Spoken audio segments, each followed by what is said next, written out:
आप सभी को मेरा प्यार भरा जय श्री कृष्ण। तो आइए जानते हैं कि जन्माष्टमी व्रत की अनंत महिमा के बारे में। तो भविष्य पुराण में आता है कि यदि कोई व्यक्ति अनजाने में भी कृष्ण जन्माष्टमी का व्रत उपवास करता है तो भगवान कृष्ण उसकी सभी इच्छाओं को पूर्ण कर देते हैं। फिर तो प्रेम, भक्ति और श्रद्धा भाव के साथ व्रत का पालन करने वाले की बात ही क्या है। तो भगवान कृष्ण निश्चित रूप से ऐसे भक्तों से प्रसन्न होते हैं और उसे अपने आध्यात्मिक लोक में निवास प्रदान करते हैं। स्कंद पुराण में उल्लेख है कि जन्माष्टमी व्रतम ये वे प्रकुर्वींत नरोत्तमा कार्यंती च विप्रेंद लक्ष्मी स्तेंसा सदा स्थिरा।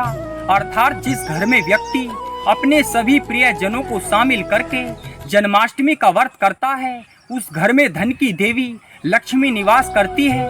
ऐसे लोग सभ्य प्राणियों में श्रेष्ठ माने जाते हैं। आगे स्कंद पुराण में आता है कि वासुदेवस्य स्मरणम मृत्यु काले भवेत मुने सिद्ध्यंति सर्व कार्याणि कृते कृणाष्टमी व्रते।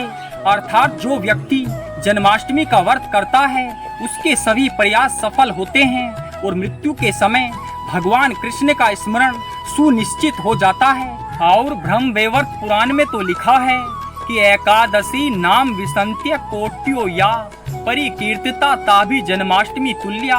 अर्थात एक जन्माष्टमी व्रत का पालन करने से यानी व्रत रखने से 20 करोड़ एकादशी करने का पुण्य फल मिलता है। तो इतनी बड़ी महिमा है जन्माष्टमी व्रत की।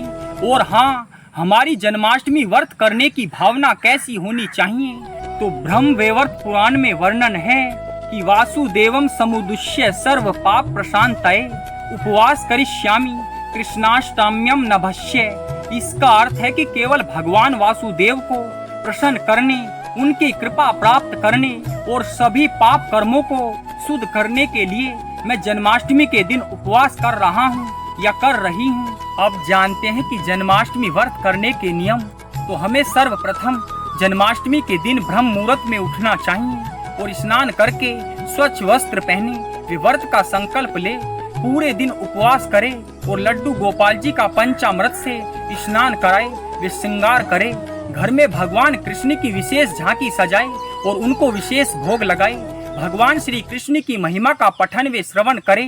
रात्रि 12 बजे तक जागरण करे वे भगवान की विशेष आरती करे वे भोग लगाए और रात्रि 12 बजे जन्माष्टमी व्रत वाला प्रसाद लेकर जन्माष्टमी व्रत को पूरा करे।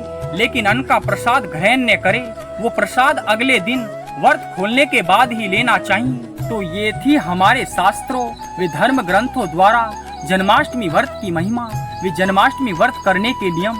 तो आप सभी जन्माष्टमी का व्रत जरूर करना। तो आप सभी को जन्माष्टमी की हार्दिक शुभकामनाएं। धन्यवाद। हरि बोल।